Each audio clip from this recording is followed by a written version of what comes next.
sharing the real world, okay, his latest book, and of course also has his first book was the title was How the Rubber Meets the Road. How the Rubber Meets the Road. But right now he's going to share the 4 pillars of his successful endeavor to lead his company and share the profitability, and it's an exciting story. I think we need to give him a big round of applause. Take care. I asked Danny to come, we're working on some pods and stuff where he jumps in periodically, keeps me on track.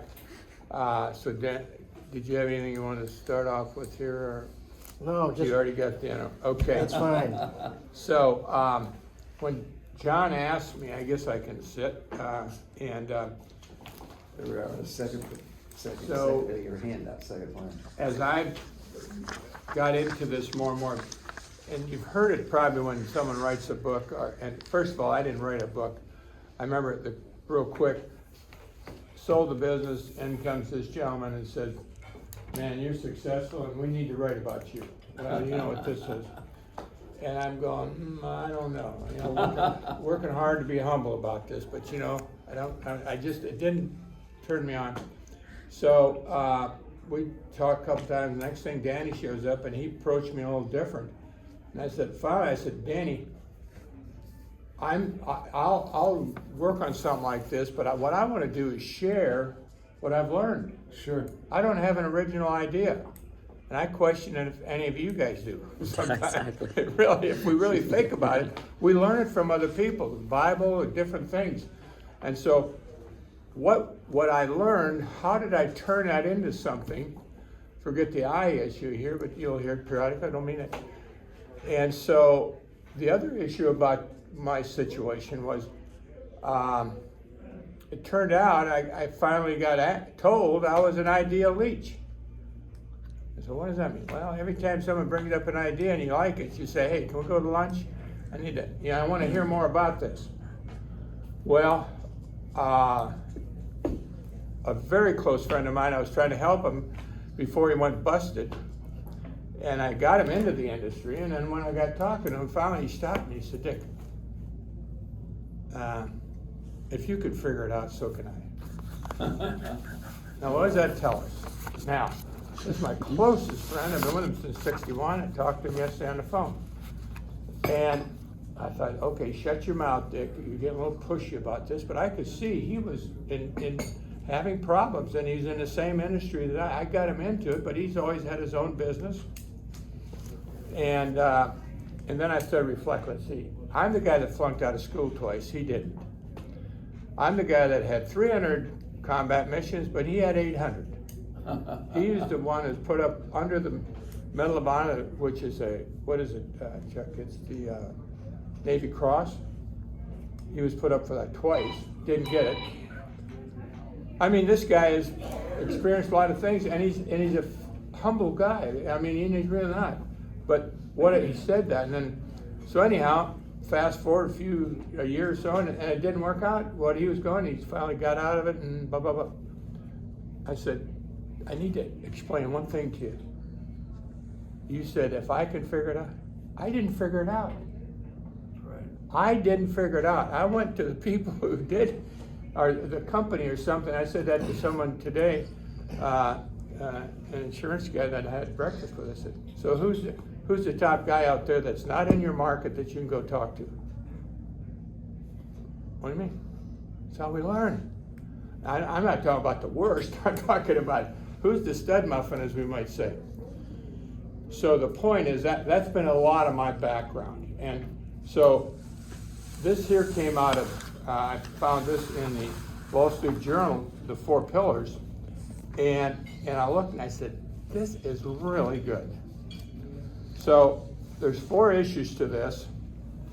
And when I say it's really good, it is in my little world that I'm thinking, I started, built 11 stores under the Sun Tires, and I built 3 others under Big Ten. So I had some experience of starting a store from scratch.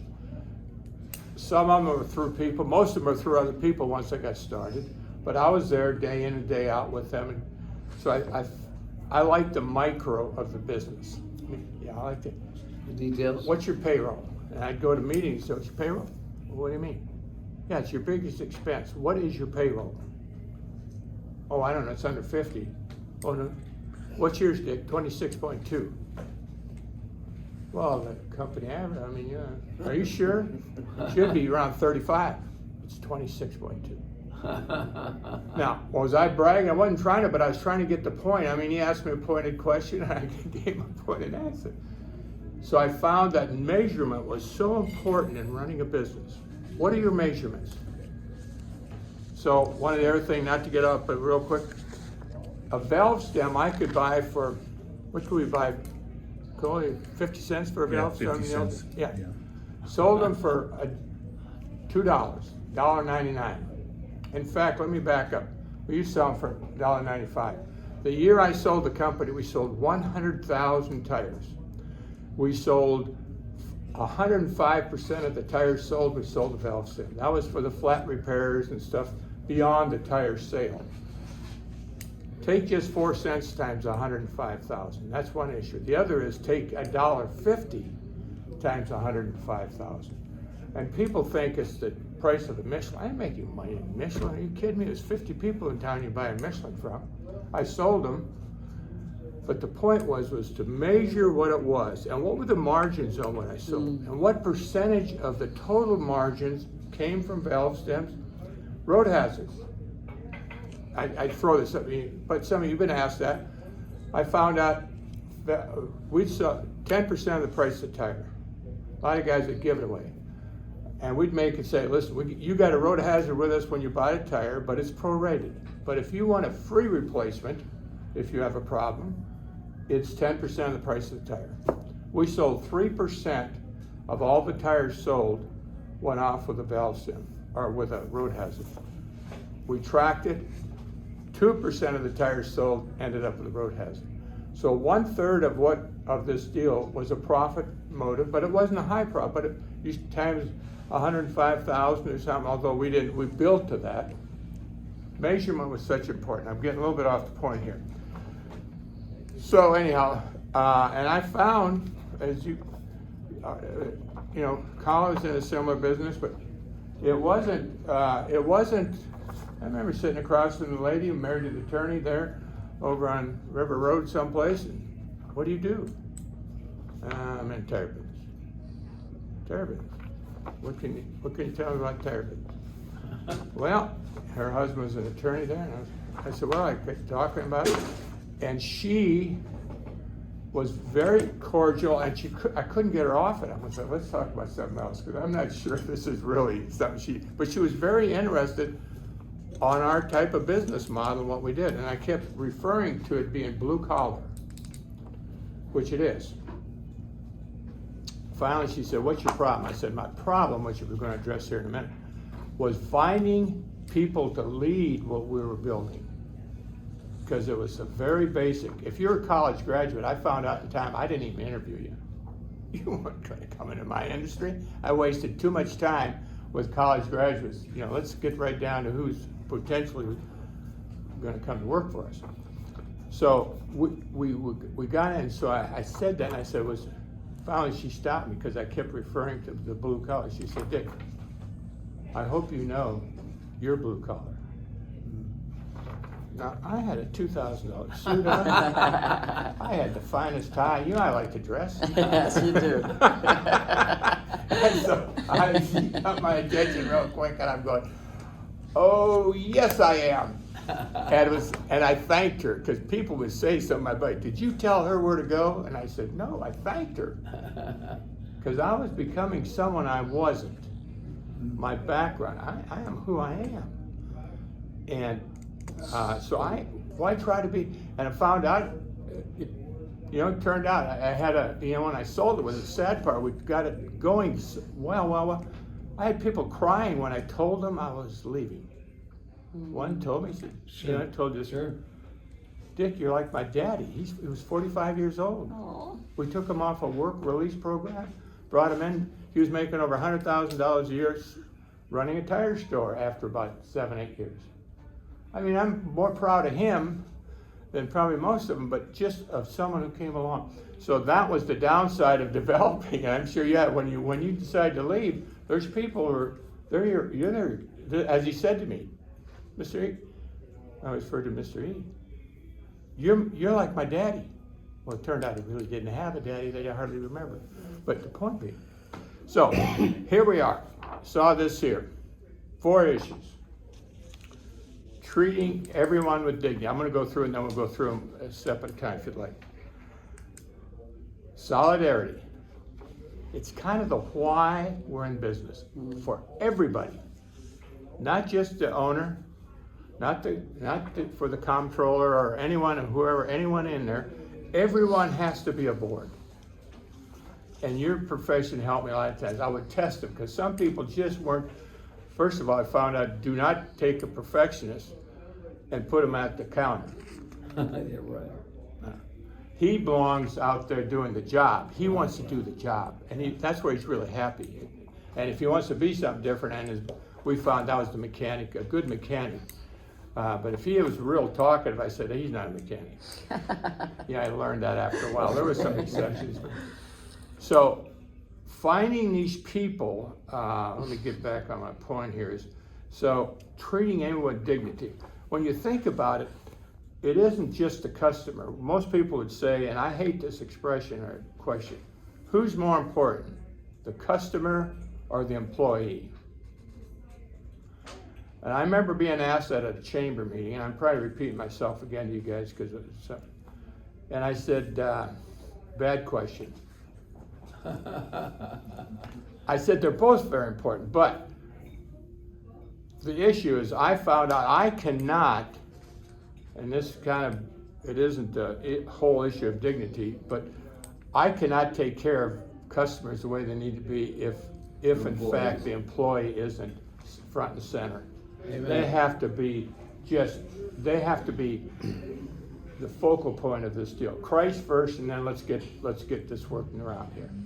So when I got into that and really started checking the employees quicker, and we get to the fourth point, I'll bring out something back to this. But anyhow, so the dignity, but my relationships with my vendors, extremely important. I'd have vendors that I got along with. They would pull something off the counter and run down and get me the part that I needed. I said, Dick, I need this such and such. Do you have it? Yeah, I do. I said, I'm kind of pressed right now. And I wasn't even asked for it. Well, I'll run it to you. And there was a time they did that a lot, but this is for a bolt or something. But so the dignity, go ahead. I mean, 100% in agreement that your employees have to share your vision for integrity. And how do you determine when you're hiring that guy if he's gonna fall into line? Well, there were certain things I would look, appearance had something to do with it. I remember one time asking a guy, he had an earring. And that was back when earrings were kind of new to the game, and there's more of that out there now. And I was trying to look for something to be able to tell me. And and it turned out, so I asked him, I said, so what's your situation? Any background? And he was open. He said, yeah, I've been on a drug training program, I've been on this. So then I was trying to figure out, is he off it or not? But to answer your question, over the years you could kind of tell, but this one guy went further than that. Everything I did, if I did this, I noticed he was doing this. And in some of the books on interviewing, they say, match up with the person you're talking to. We've all read that. Yeah. And finally, I got out of the interview and I sent it back, and a lady that I was working with at the agency said, Dick, I said, I don't want to see that guy again. I didn't say quit that, but I knew her well enough. She said, Dick, that's the sharpest guy I've ever sent you. I said, that's the problem. He is playing a game with me, and I don't like it. I want him to be relaxed. I want him to be relaxed. Who is this person? So I agreed to take him, but I said, and every time, and then he'd write, and then finally I'd say, and tell him to leave his notebook at home. Because most of what I'm talking about isn't that important for him to making notes. But I could tell he was playing a game. So to tell exactly the honesty bit is a little tough, but you start seeing that people are playing a game with you. I really like it that they're very honest. You know, when Karen told me that she'd been married 3 times and I was number 4, that didn't bother me. It did my kids. The fact that he told that to you. Just to Yeah. be honest with me. You know? Straightforward. Yeah. So the point is trying to get honest answers, and I think the older we get a little bit better at reading people maybe. Yeah, I'm not yeah, trying to take yeah, that too yeah. far. Yeah. Good. Okay, so dignity, customers, employees, suppliers, vendors, professionals, the CPA. I remember our CPA, you heard the comment when I decided to enlarge point number 4, sharing profits with my managers. They used to get only 10% of the profits. But they didn't have to put anything into it. And when it really got going, the folks that I went for 19 straight years, you've heard me say this, and I'm trying not to be condescending about myself, but maybe if sharper people could have got this done in 10 years, but it took me 19 years. But the point is, it was trying to, find out what this is all about. Anyhow, I lost my point on that, but the suppliers, vendors, professionals. So the employees, it was back to sharing the profits with them. But so I walked into Mike, and he's my the guy that helped me sell the business. I wrote him a check for $200,000 for his part of the deal, just to give you an idea. This is, not to throw numbers around, but that was the legal fee to sell Sun Tire to that attorney. And there was other fees, needless to say, that you have besides that. So anyhow, when I went in, I said, Mike, you got to change the program. The manager's now going to get 17%. He takes his glasses off. Mr. Erickson, why in the hell would you give up another 7% of your profits? And that's the thing, this whole deal of our profit sharing was most people thought, but the professionals, you were being very benevolent to start with, or had. Why would you just about double this? I said, well, the folks out west do it, and they're twice as profitable as I am, and I'm going to take their program on completely. So he put his glasses back on, and we went with the program. So I'm getting ahead of myself on the sharing. No. When you increased it by 7%, what happened to your sales? It just kept growing. It got better. I mean, now, but the point was, not all 11 qualified. We had it that you had to be presently making at least a certain amount, 10% profits. If you weren't there yet and weren't growing, you couldn't get on the program. The company that I picked this up from, they started from day one. When you became a manager, you were on the 17% program. Okay? Wow. So, anyhow, there's some other deals in there that's kind of the micro of that, but so it was very benevolent for the manager. I had my top manager ran a racetrack road. He was making $150,000 a year. He's an immigrant from Jordan. Came over at age 16, and I don't think he finished college. I know he didn't, but anyhow, he was a very driven young man.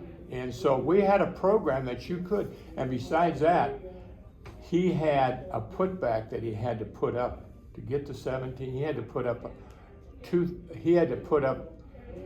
he and his system had 50% of the assets. I touched on that a little earlier. So he was saving along the way, and it took about 3 years, and finally he got his full check, because we'd take 2/3 of his bonus, put it in, pay his note down. It was a note. He It had was to match by- it with a third. Oh. that's So smart. when they bought another machine, or they bought something, they had to come out of pocket. So did you actually give them equity of some sort? Nope, I don't believe in that. So I'd like to touch on it that. wasn't phantom equity, because phantom equity is a big non-issue. Yeah, gift. yeah. And I like the phantom side.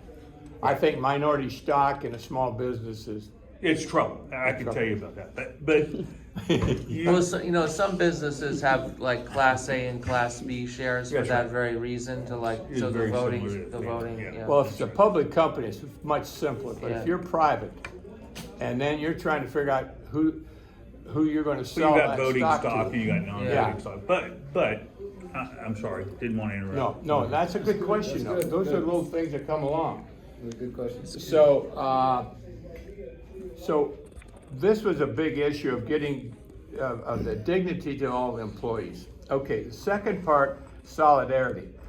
This, what I didn't realize till I was even putting this together, and I just read the book, Why? Why, how, and what, you know, and Oh, yeah. why is the answer. So it was a great read for me. And I'm not saying when I read a book that I come away and say 100% of that I understand or buy It's into. the guy Simon something. Yeah, Simon. Seen. Yeah. Seen. And the why is so important when you're doing this. If the why is not right, and so as we put it together, we had to figure out what I didn't know when I first started. I didn't realize how untrusting of an industry I was in. I don't know if you ever came across that, but I mean, people came in. How many times around the deal could you tell me if you felt you possibly got ripped off buying a set of tires or getting a tune-up or getting something done on your car? Because first of all, I don't know exactly how a car is made. You're more of a technical guy than I am. So, I mean, most people know maybe less than 10% of how the car operates and what's in it. So, the trusting, and I priced a set of tires. Everything, it means everything. So I went in this week to get a set of tires, and I listened to this young man. I just wanted to decode him. You might say, now listen, quit the selling. I asked for a set of tires. Give me some information. I started, forget the I, we started a call center for the same reason. We had guys trying to sell tires on the phone. You don't sell tires on the phone. You give information on this phone so you can get a visit.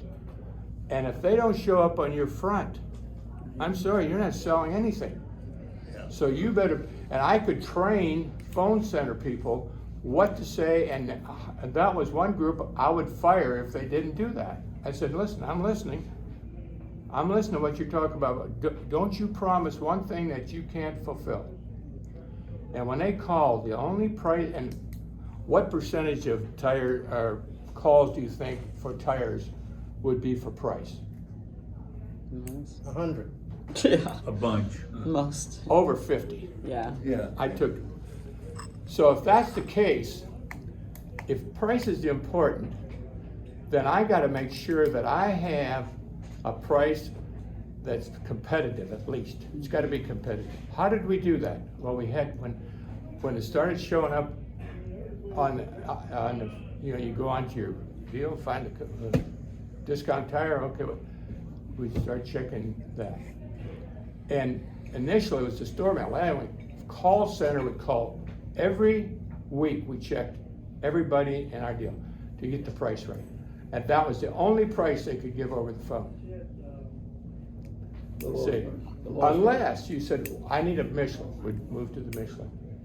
And a lot of the Michelins I made no money on because if I was going to compete with Discount Tire and a few, I couldn't make any money. But if I sold enough other things, I could cover that. And by watching and measuring, anyhow, I'm jumping around, but ask your questions along the way so it gets me back. Does that make sense what I just talked about as far as the call center? Sure. Call center was one of the unique things that we had. You couldn't do it with one or two stores, but you could do it with multiples.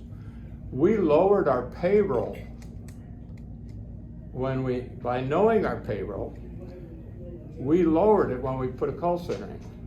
I used to have a person per store that pretty much took care of the phone.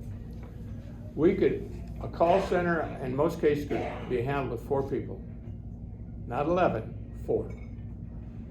And then we knew the time of the day when to come in. Early in the morning, bring in a couple guys. We were heavy from 10 to 2. Where did they work? They worked in a private office at the office of ours. In your building, Yeah, I see. and it covered both So you had markets. complete control of them. Yeah. Okay. So the call center freed up your managers to deal with customers and everything. Yeah.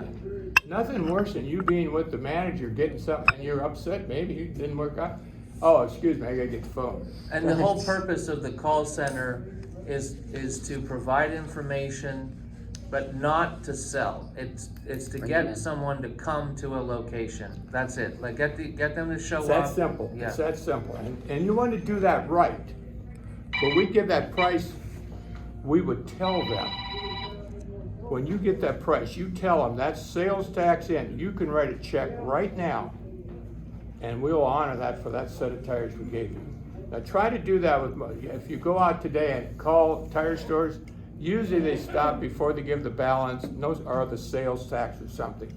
And we found over the years, those are all the little things they were expecting. Oh, there you go, I knew they'd try to get me on something. So you sold the valve stands, alignment, balance. We would ask on stems and say, listen, if you're interested, we could put that in, here's the price of them. And so, yeah, put it in.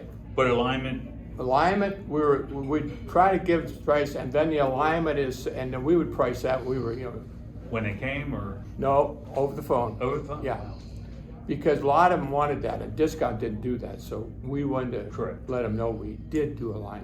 Right, and you could easily sell that for the longevity of the car, tires. You're investing $1,000, you wanna invest it wisely, Yeah. so here's what you need to do to maintain it. But you have to be careful with like some people lose trust when there's a lot of upselling too. Wouldn't you say? Absolutely. When a person comes in for a valve, good point, a flat tire, what you really want to do is send them out with a flat repair. You've made a good point with them. But when you add $200-300 to their visit, and people are doing that from the time the guy hit me the other day, he told me my tires were beat up. I know a beat up tire. Yeah, right. It wasn't really beat up. They were getting to the point, that's why I was there, to get some tires. Yeah, But he exactly. was selling an alignment at that point. Got to get that alignment, blah, blah. That's trust. Well, yeah, and another deal on that, Brian, would you say, because one of the dealerships in town used to have it on their reader board, or on the highway then. Marquee. You can trust us. Excuse me? You're gonna put that up there and I'm gonna trust you? I don't think it's quite that Yeah, easy. you have to earn it through. We good would, works. and especially our Yeah. vocal ones, we would say over the radio, we would love to have your business. Why don't you try us so we can prove to you we can be trusted? Good. Prove to you we can be, there's probably better words than that, but we try to keep it simple too. We want to prove to you, and I want to tell you, I wrote a lot of checks sometimes when people were upset and you knew you needed the best way was to give them their money back.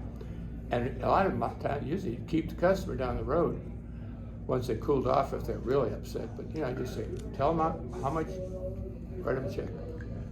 Well, Mr. Erickson, you've talked about 3 of your main topics: treating everyone with dignity, customers, employees, everybody, vendors, solidarity, everybody working together as a team, and you've talked about sharing the profits. One thing you haven't covered yet is subsidiarity, and the way you've explained that before is that a tire changer can see when a tire was out of round. There was no need to get with a manager or an assistant manager. Tell us about that. Well, yes. So often in businesses is you gotta go to the top to get a decision, if there's any money involved in it at all. I gotta get this.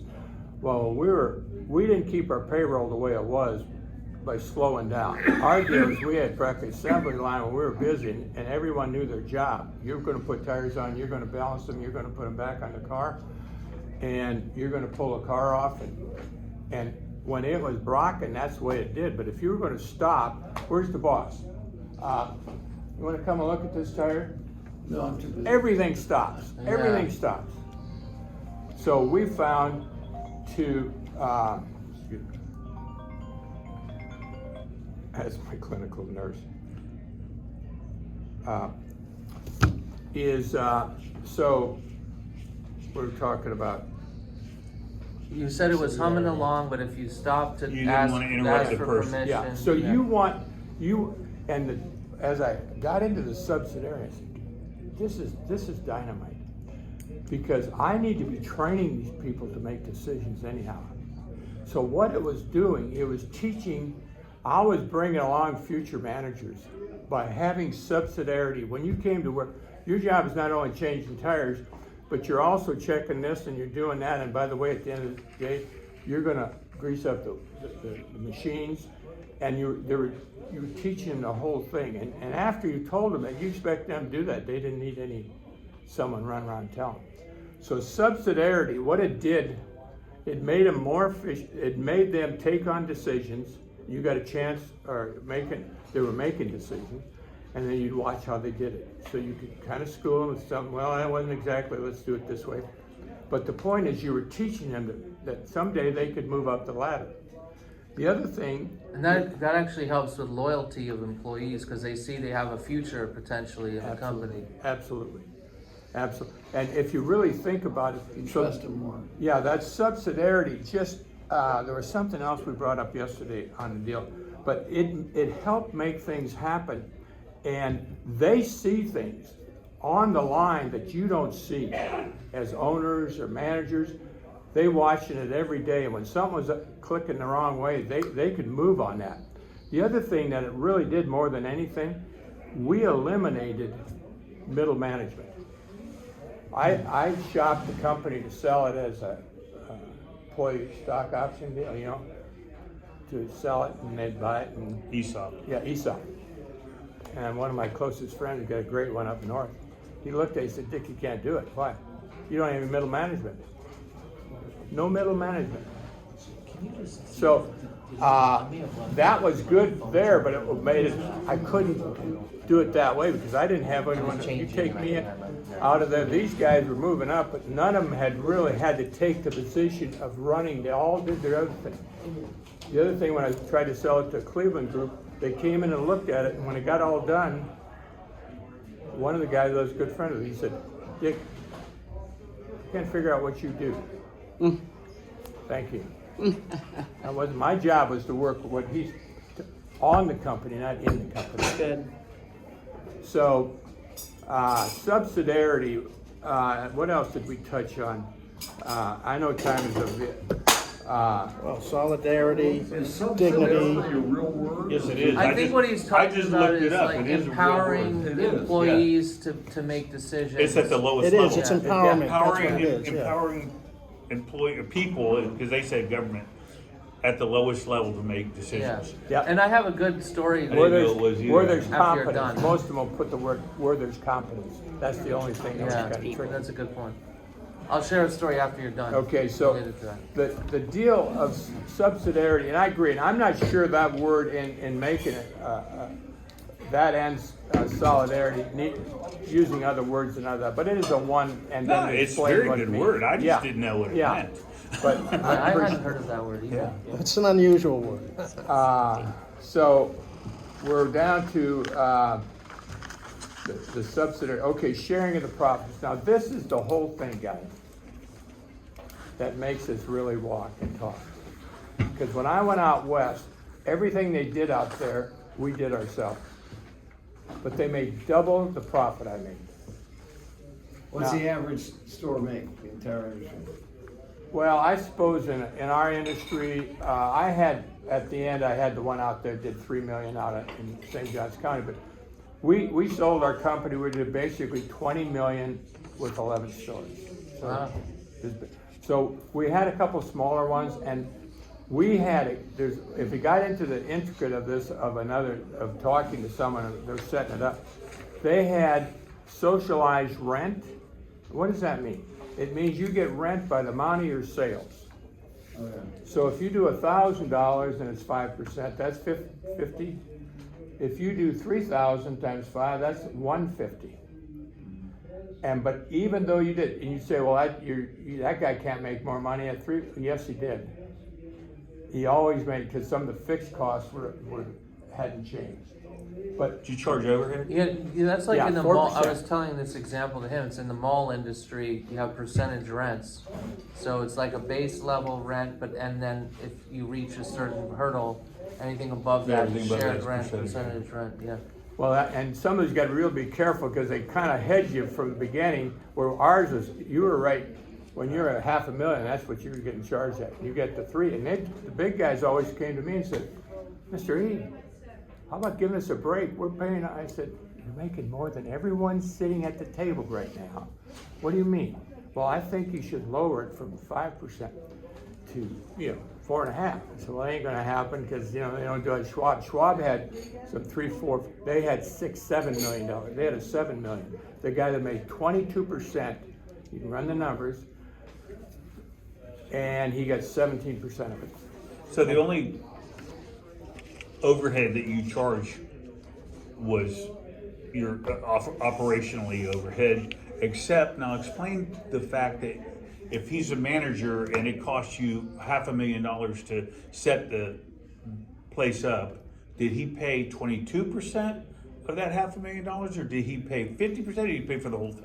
He paid, here's what he paid for: inventory, equipment, and fixtures. 50, Okay, so he paid 100% of that number? 50%. 50%, So half of went And on that me, came out of his 22%. half went on them. until he fulfilled that until number. it's paid off. Yeah, but what happened, you'd continue buying things as it grew, so his investment, he was still at 50. Initially, it was say 100,000, well, when it Was there a doubled, minimum that he got to take home of that 22%?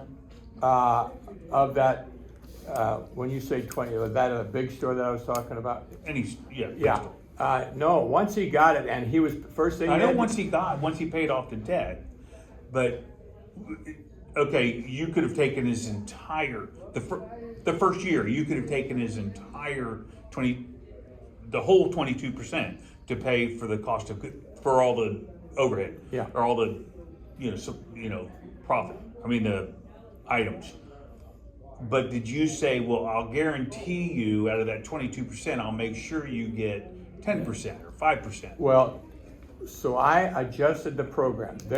Ours was, of that 17, 10 went towards your loan that I gave you for your 50. That's what I was Yeah, getting at. yeah. Okay, so And when you 10% got went paid- towards the loan until the yeah. loan's paid off, and then, okay. And so you got 7. And they understood that? Yes. You didn't have to baby step it, they got it. I gave it to him and held my breath. Because this is a franchise model then, It is essentially. more of a franchise model. We're up to, okay, yeah, okay.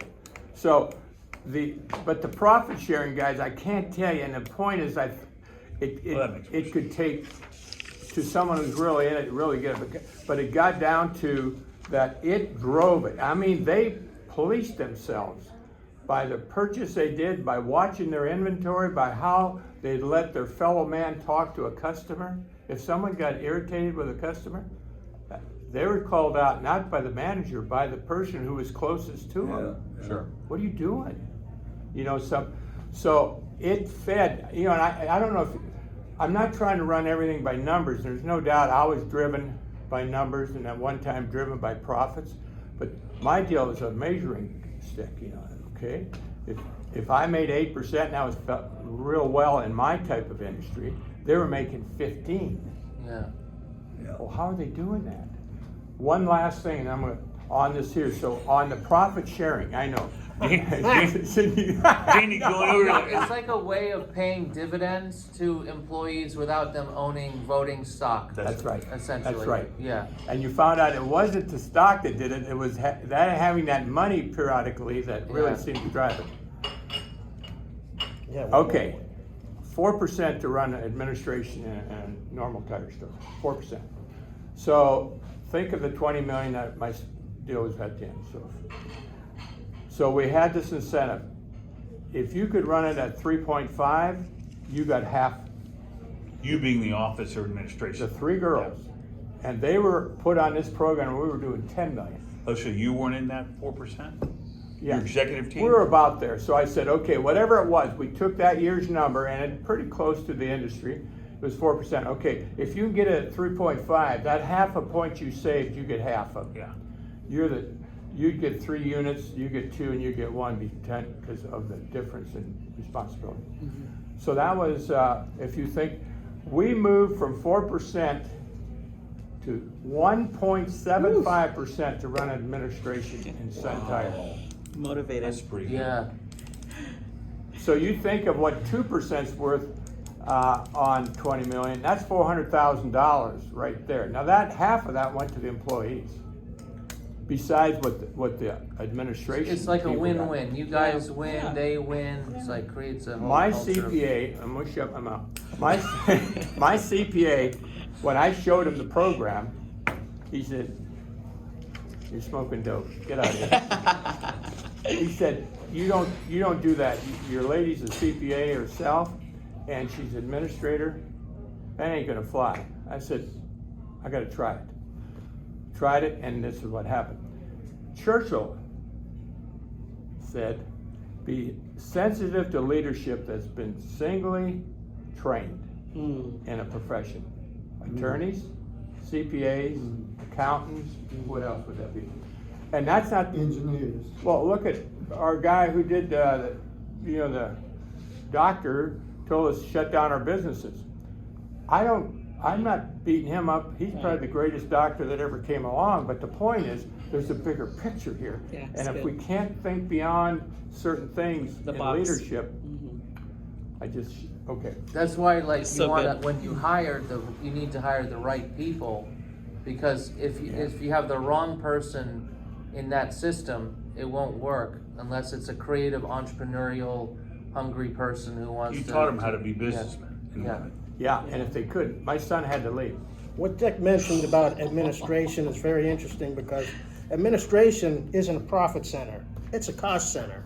So he had to figure out how to come up with a system whereby, they were motivated to save money and they did a good job at it. When they needed to get a copier, they didn't need all the bells and whistles, they got what they needed. They might put off that acquisition for a while too, if they possibly could. Sure. Because when they got a copier, that was out of their profits. So, it kept them very motivated, even at administration. That was They wouldn't want people You abusing pay them them. monthly, bonuses, quarterly, monthly, annual. Monthly to the hourly people. Mm. Now, on the mechanics, as you had, mechanics usually always made more than tire changers. But in their bonus program, it was developed on the West Coast, it went by longevity. So in your profit, like the hourly guys, or which mechanic would be, we paid ours hourly, but there was a good hourly. So if they were a brand new deal, they got 1 unit of the bonus. If you were a 5-year employee, you went 2 and 3. 2 after 2 years, you get 2 units, 3 units after 5. Your bonus would be 3 times as the mechanic was on the bonus.